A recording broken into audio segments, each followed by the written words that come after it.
Que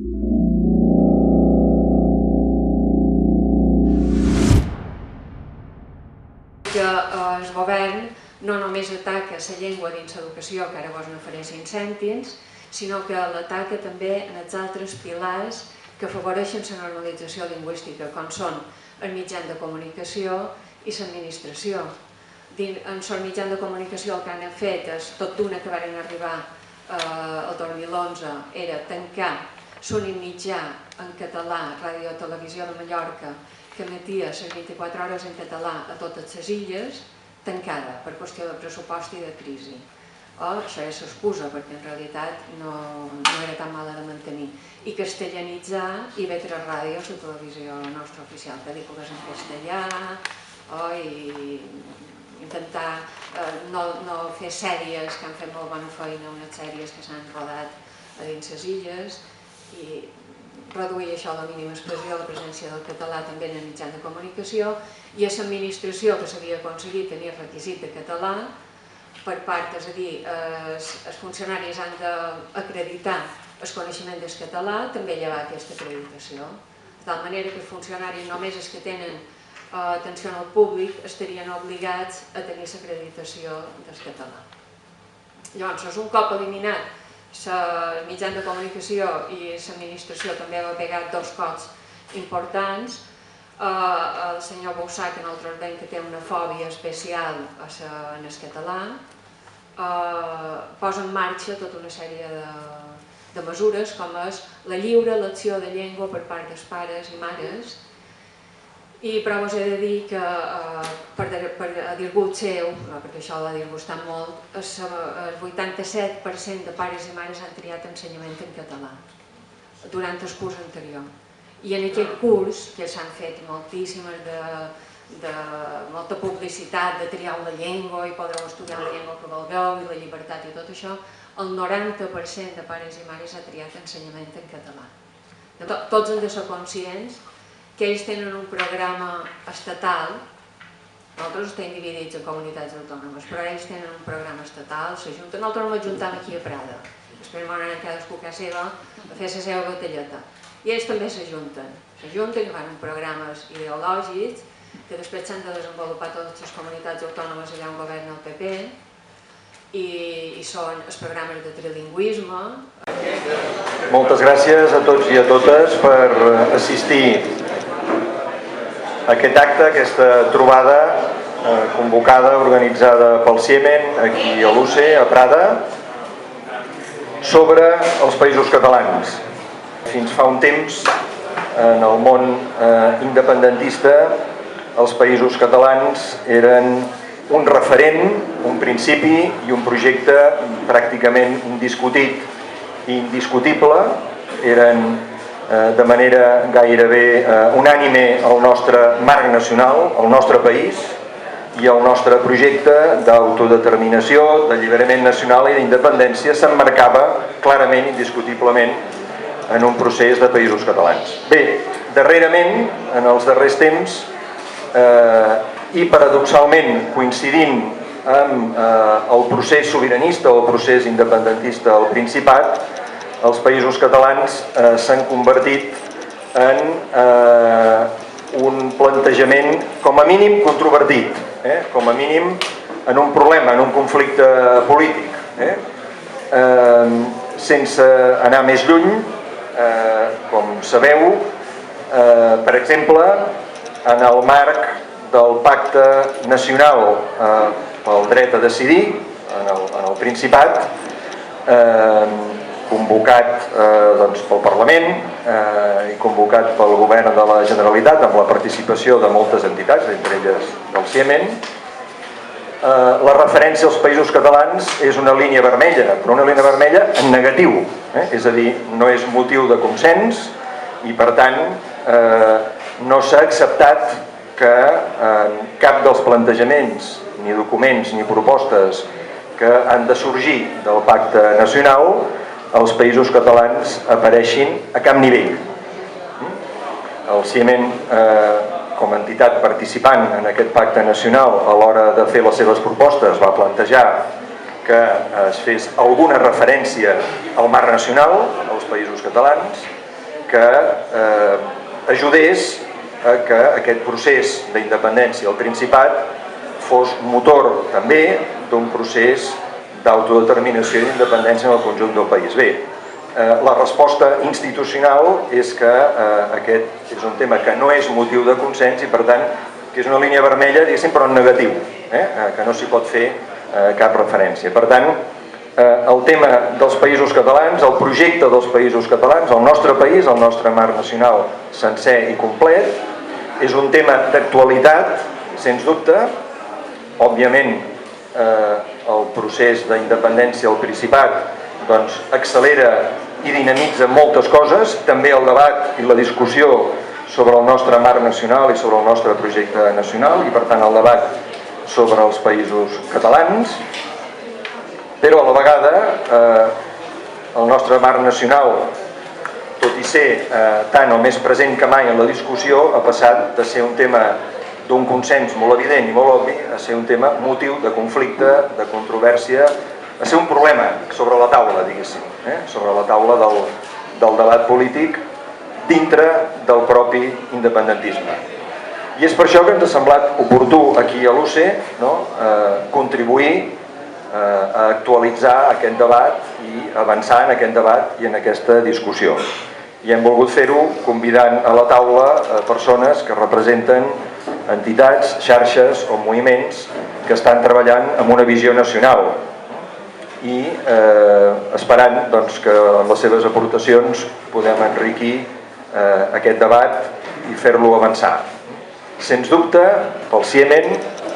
el projecte és un projecte nacional, és un projecte d'alliberament nacional pel conjunt del país, per tots els països catalans. El nostre marc nacional de referència en l'organització de la nostra entitat i de les nostres activitats és nacional i una de les nostres contribucions al procés és influir, incidir, entre altres coses, també en aquest aspecte, en què el nostre procés d'alliberament nacional avanci tant com sigui possible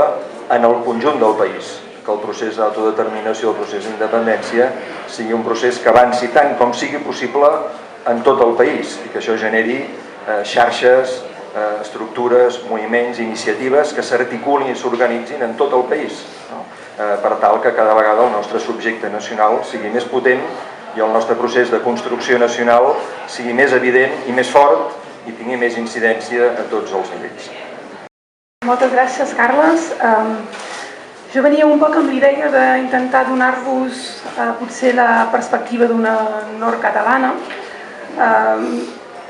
qüestionant, parlant de tot aquest procés que hi ha en aquests moments al Principat de Catalunya. I la primera pregunta que me feia quan preparava la xerrada era, quan diem territorialitat i països catalans en el context actual, és quin és aquest context actual, no? Perquè ens donem per fet que el que ens condiciona aquests països catalans és el que està passant al Principat. Perquè si parlem de context actual, podríem dir que el context actual és la perspectiva mundial, la globalització, l'Europa en crisi, etc. El context actual és l'estat espanyol i el govern conservador que hi ha ara, o el context actual és el que podem tenir nosaltres amb el govern d'esquerres després de molts anys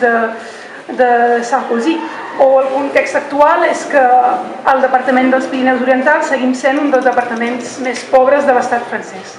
La primera qüestió que m'ho posava és què és el context actual. I alhora que és molt divers, segurament he viscut de maneres molt diferents, perquè jo no visc al Rajoy igual que vosaltres segurament, alhora és una evidència que el que està marcant el context actual amb la construcció dels països catalans és el que està passant al Principat de Catalunya. Aquest procés cap a una possible independència de la comunitat autònoma de Catalunya, si parlem administrativament, i que està fent un rebombori molt gran amb coses positives i d'altres no tant arreu del que nosaltres anomenem els països catalans. Si tenim clar que aquest és el context on ens centrem, en que aquest és el context actual que ens concerneix quan parlem de construcció de països catalans, potser el que ens hauríem de plantejar és què és el que és criticable o què és el que es pot dir d'aquest procés des d'una perspectiva de països catalans. primer pensant en el que comentava el Carles, no? Que ell deia que els països catalans eren molt evidents. Això sempre m'ha donat l'impressió que hi havia molta gent que deia països catalans i pensaven Principat, no? Moltes vegades, i que acusaven els valencians de balabarisme i que ells mateixos eren els primers que ho eren, perquè és molt difícil des de la centralitat del Principat de vegades imaginar-se aquests països catalans. Però el que sí que em sembla evidència és que per molt que els països catalans en un cert sector fossin un consens, tampoc ens semblava imaginable, almenys crec, i no ho imaginàvem des de Catalunya Nord, que en algun moment hipotètic totes les institucions que formen els països catalans, comunitats autònomes, departament, estat d'Andorra, etc., poguessin sortir a fer una declaració d'independència. És a dir, potser sí, els països catalans eren molt evidents, però nosaltres que ens aixecàvem cada matí amb el sistema escolar francès, amb el funcionament evidentíssimament d'un estat molt consolidat, no veiem imaginable que de cop, a més curt o més llarg termini, aquestes institucions es posicionessin a favor d'una independència dels països catalans. Doncs és evident que si les institucions no ho feien i no pensàvem que ho poguessin fer, la feina que hem fet des de Catalunya Nord, des de la base, des de l'organització social, cultural, etc., és treballar per una cohesió de països catalans, per un autocentrament, perquè quan ens diuen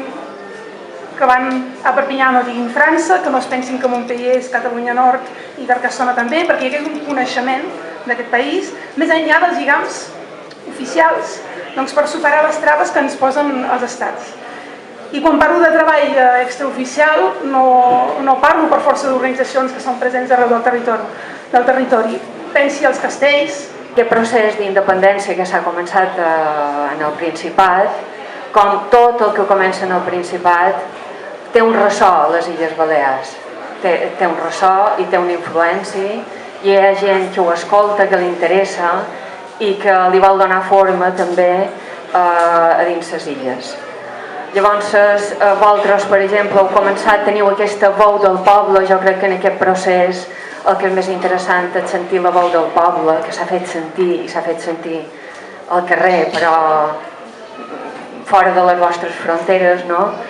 I que teniu una majoria parlamentària que vos fa costat al poble, que du la veu del poble al Parlament, o que el poble li ha duit la seva veu i el Parlament l'ha recollida. I comparant tot això amb el que passa a les illes, ja sabeu que allà tenim una majoria absoluta del Partit Popular, aconseguida només amb un 30% del cens dels votants. Vull dir, ells van dient que això és quasi un 50% que mos ha votat, però no, en realitat és el 30% del cens que l'ha votat, que només un 10% de la població està a favor de la política lingüística i cultural del senyor José Ramón Bauzá, però que aquesta majoria absoluta està arrasant o intentant arrasar amb moltíssimes de coses. Nosaltres treballem molt dins del sector educatiu, però clar, el sector educatiu necessita l'educació, els infants, això necessita de tota una coherència externa també i de tot un suport perquè tota aquesta normalització i llengua i cultura catalana pugui anar endavant. Llavors ells, aquest govern de José Ramón Bauzá, ataca tant l'educació com els pilars que hi ha exteriors a l'educació, com són el mitjà de comunicació o són l'administració.